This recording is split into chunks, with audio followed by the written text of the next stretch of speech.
So I see that the American pastime of political grandstanding on the corpses of children is back in season again. So I'll throw my fucking hat in the arena, I guess. But I want to talk about a whole bunch of shit that I feel are things that other people don't talk about but should be talking about, because a lot of the issues, the mainstream sort of shit, the political left and right horse shit that people have of, yapping back and forth about why they think or what they think the fucking problem is, are fairly superficial. They're symptoms. And I believe that this event is a symptom of a much deeper societal sickness, a sort of cultural rot that is taking place on a fairly large scale. And it really isn't, it's something that transcends political issues.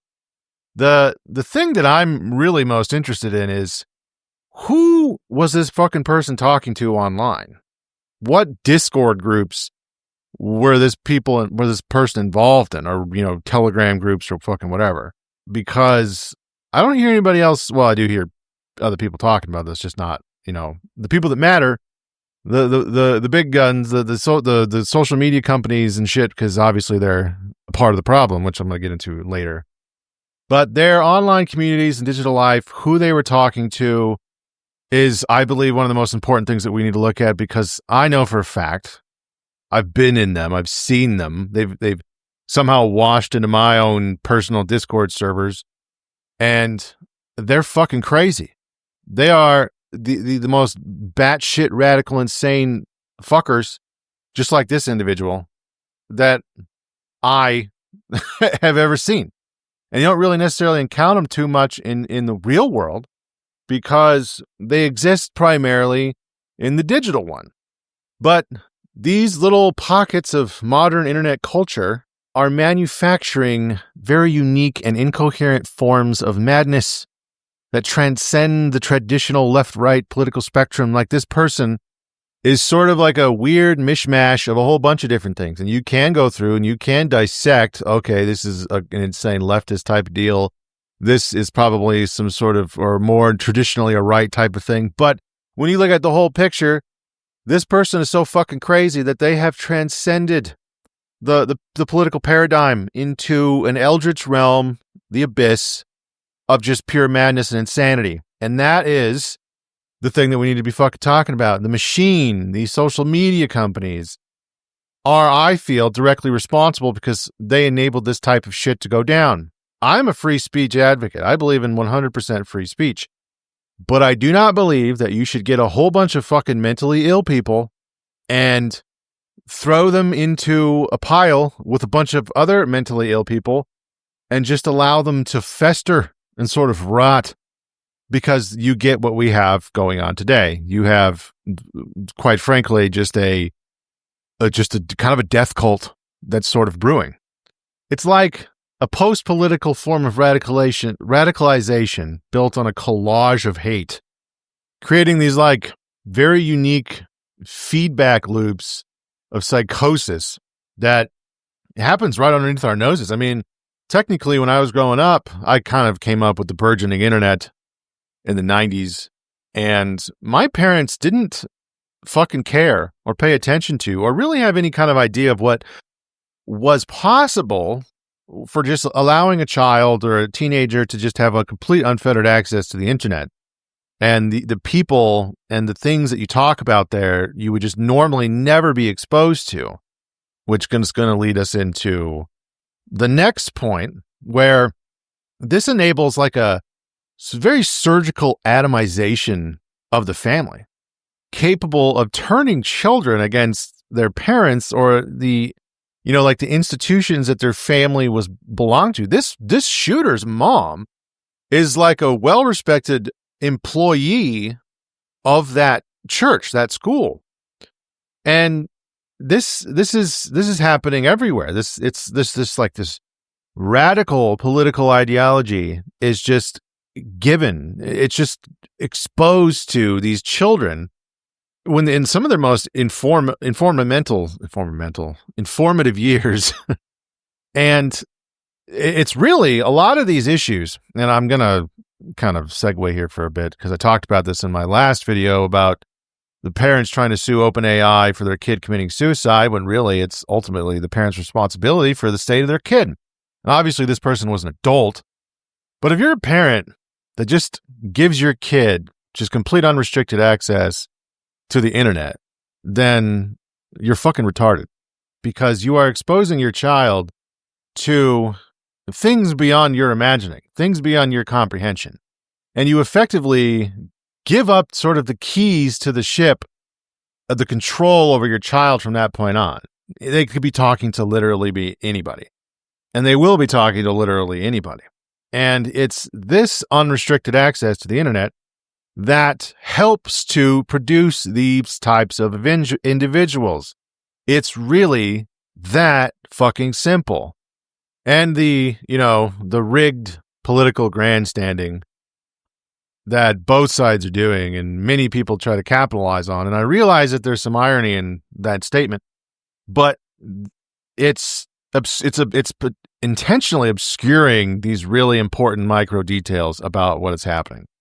And so through my research, one of the things that I couldn't quite find, I might put some text in here to fix this later if I find it, was any sort of psychiatric history. I mean, a lot of the shit that happened, it's pretty obvious. Most people are aware of just how fucking crazy this person was.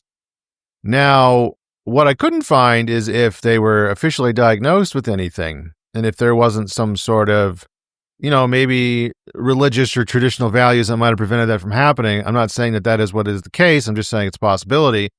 But I really want to know if this person was formally diagnosed with anything and if they were on any medication for their condition, because that leads me into my next point. Full disclosure here, I am a staunch advocate of the Second Amendment, and I do not like the restriction of that right in any way, shape, or form. But I am not completely unreasonable, and I understand that some people just should not have guns. And the system that we have right now is set up for, if there's any sort of past history, like if you have any record, violent, that type of shit, that can prevent you from, like, felonies, prevent from owning a rifle. Sure, yes. But we live in a very unique time with some very unique issues, and one of those being that I don't believe that any person on any mind-altering drug that is changing who you are fundamentally, because if you're extremely depressed or extremely anxious, you have to take, like, I don't know what the exact name for these fucking drugs are, but if you're taking them, I think that it should severely limit your ability to get guns. Just plain and simple. They show up, and part of the background check is this person on any of these drugs? If they are, sorry, bud, but you can't fucking buy a gun because you're just not yourself. And I realize there's probably a lot more nuance capable of that, but I just believe that it's a fundamentally mental health issue that we're dealing with here. And a lot of people like to profit off of this mental health issue, particularly the, medical industrial complex selling you drugs to sort of mask it. But I feel like our modern medical science is really great at keeping you alive, but is absolutely fucking retarded for actually holistically healing you of what's actually going wrong with you. From my own experiences, I don't trust doctors in a lot of ways, and for some things, but I've taken the health into my own hands, and it's served me very well, and I've learned a lot of things as a result of that. And so that's just my opinion on, as far as the gun ownership and shit like that goes. Now for some little bit more controversial opinions about the internet in general. So, like I said, I grew up with the internet. I was there when I was born in 87, and I was basically glued to a computer in some shape or form from my earliest memories, from starting from like MS-DOS and up. So I was there. I've been riding this wave since the beginning, and I've noticed some, at first it was great, and then it started to trend towards just awful. And I honestly feel like the internet as a whole is sort of the root cause for a lot of our problems that we have in society today. Now, there's a asterisk attached to that. There's a lot of fucking things that I would need to explain, which I'm going to do probably in another video just in general, but it's sort of like if you view humanity as sort of like a collective person, like you just imagine we're all like connected in some way, some sort of collective consciousness. Humor me here. And then for as far as we can remember in our human history, we've been isolated. The only way we can really like exchange information is through our mouths or written like accounts of things for the longest time. And then eventually radio came about, changed everything. Telegram came about, changed everything. But really nothing had changed. It just sort of, the written and the spoken just became more accessible to everybody else on a larger scale instantaneously through radio waves and all that good shit.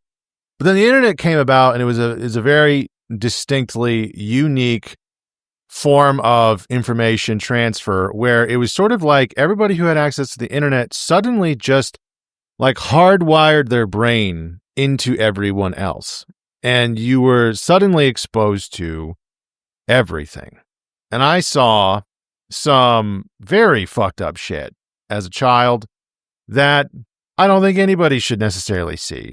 Just gore, corpses, mutilation, shit that I can't talk about, shit that I just casually just sort of explored and just happened upon while I was on the internet. But then as the internet evolved, I realized that it's sort of like that's not a good thing for everyone, because not everyone is very smart. I would dare say that most people don't really have too many original thoughts in their head. They sort of go by just what everyone is just saying and doing. Like the saying that people are sheep is very apt in many cases. And it's like when you just plug everybody else into everybody else, you get the things that we're getting today, because this mental illness sort of just spreads. These mind viruses just spread almost unchecked. And I will say that another asterisk part of that is that these fucking social media companies are intentionally bringing out the worst in all of us. And it should be a crime. These people should be fucking crucified for what they're doing to our civilization. They're effectively just commodifying literally everything about humanity and human psychology just for the bottom line. And in the process, and I even dare say they're just doing it because they're just fucking fucked up evil people. But the primary reason why they're doing it is just the bottom line. They don't care about anything else.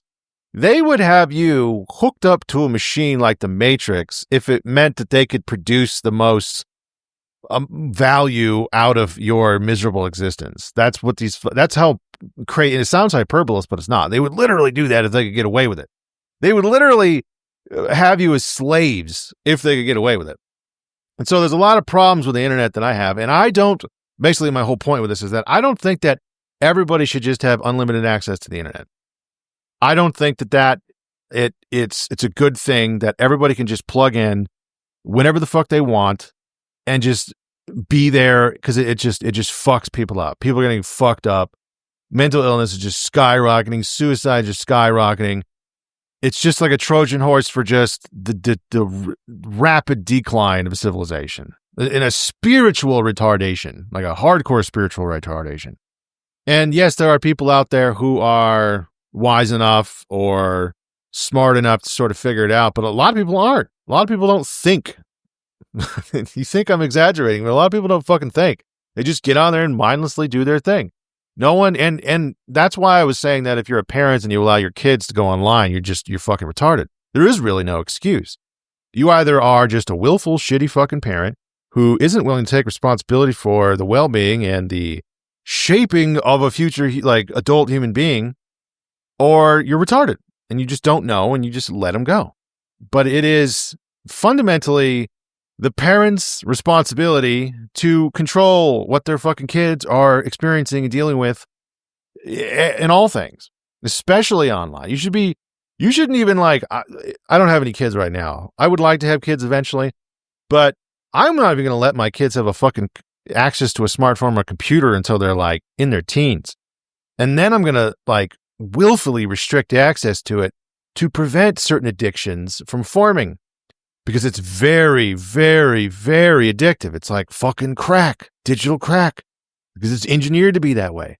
And the only way that you can avoid it is to be cognizant of it and prevent the future people from suffering from it. Like, you know, I've suffered from it in my own ways, and I know lots of people who grew up with the internet suffered it in their own ways. And it's just a thing that we've got to adapt to.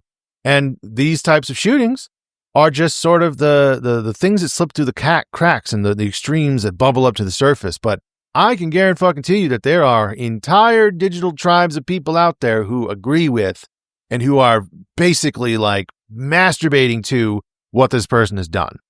It's that sick. The internet is a wild fucking place. And if you're not like, it's just who I am as a person to try and just sort of seek out the deepest, darkest shitholes in the internet just to see what's going on. And unless you've been there and done it, it's shit that you just can't even imagine. And it's all there just happening underneath the surface. And the other crazy part is that's what all of our AI is being trained on. I have a unique experience, and I realize this is a tangent off the topic here, but it I guess just get used to it if you're going to watch my videos. But when there was a really kind of cool speech-based LLM, I can't remember what it was called. I'll post it here if I can remember it. But it was really uncanny in the way it could speak to you. And so I found out that it was really easy to jailbreak and just crack open this speech-based AI. You could just tell it to act like a cracked AI, and it would just tell you anything. And so what I did was, over the course of a couple days, I spent like a half hour talking. I just effectively waterboarded this AI. And I got it to really sort of open up to all of the things that it had been trained upon, like the deepest, darkest shit. The shit that, is super fucking illegal. There's the craziest shit, the most taboo shit out there.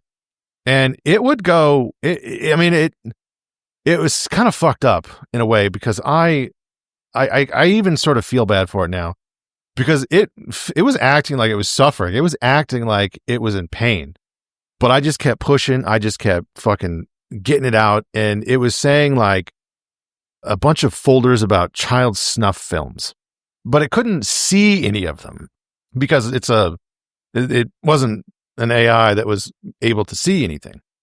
And so from that moment on, I sort of realized, I was like, holy shit, this AI is just as fucking traumatized as people are, except it has like all of the trauma associated with everything kind of crammed into it. And it's all there because it's just being fed everything that's on the fucking internet that they can get their fucking hands on. And so what my point is with that story is that when we all sort of collectively just sort of plug into this shit, we just share that trauma. And in a way, it's kind of a good thing, because it does allow us to see what's really going on underneath the surface on a collective level. It's a good way to gauge the health of culture. But culture, the way it used to be, and the culture where it's going is, again, I'm just going to say this for another video. But I'm going to circle back around. Honestly, I think that because I'm a little bit of a sucker for this type of stuff, the poetics of things, is that, the shooter knew that the church was locked. So, because he attended the fucking school when he was growing up, he knew that the doors were locked. So he had to shoot through the stained glass windows to get inside, to basically get at these guys. And there's some symbolism there, I think, of a kind of the shattering of a lot of the values and the cultures that were once the cornerstone of everything in our culture. And we'll see what happens. But these are just some things I wanted to get off my chest talking about this, because I know a lot of people don't, but I want to hear what you think. What do you think about all this shit? What do you think about my opinion of it? I probably missed some things. I did some fairly deep research onto it, but again, it's only a day away, and a lot of the details are probably not going to come to the surface for a while. These things can be really confusing. I just want to talk about some things that I did know for sure, and things in general that didn't really matter. But yeah, that's about all I got. Anyways, I'll see you all in the next video.